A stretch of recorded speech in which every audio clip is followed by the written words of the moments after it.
So tell me, how's your experience at Mastery? My experience at Mastery has just been phenomenal. It's been quite a roller coaster because I needed to strip back quite a few layers of my identity, but between the practical exercises and the emotional roller coaster ride that I've been on, and just going to the depths of my message and who I am with other like-minded souls has just been incredible. And how do you feel about transmitting your message now?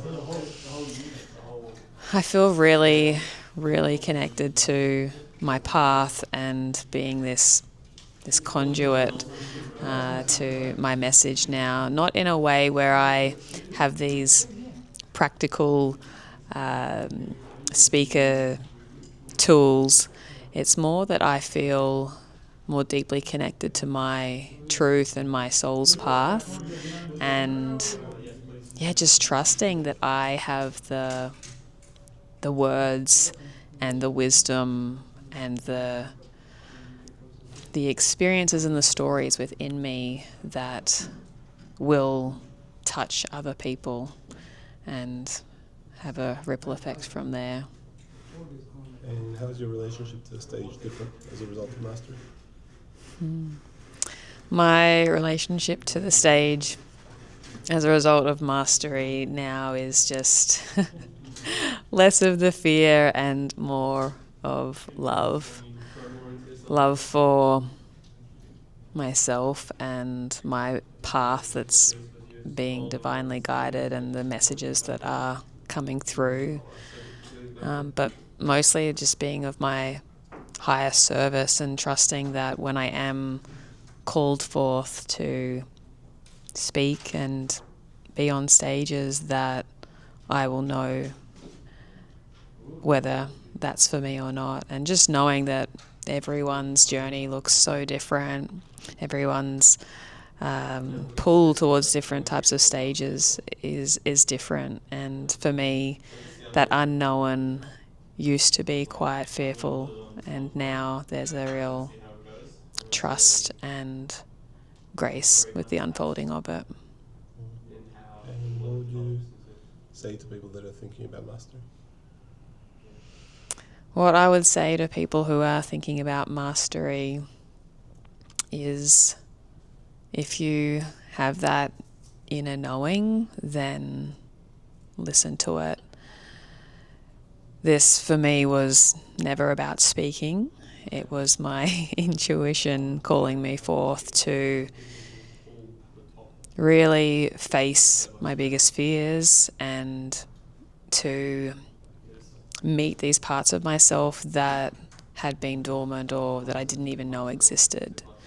And on the other side of facing our fears, anything is possible.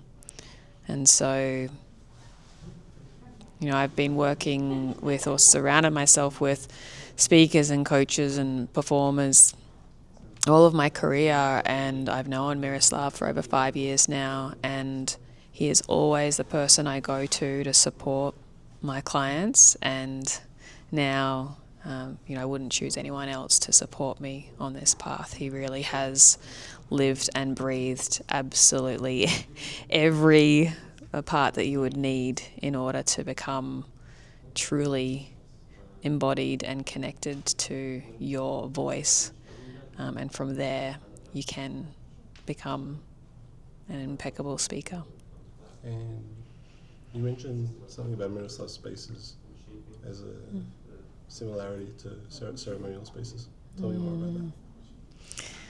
Yes, I always joke that Miroslav's spaces that he holds are very ceremonial and sacred, because he isn't a typical speaker trainer, and I do know a lot all around the world. He has this ability to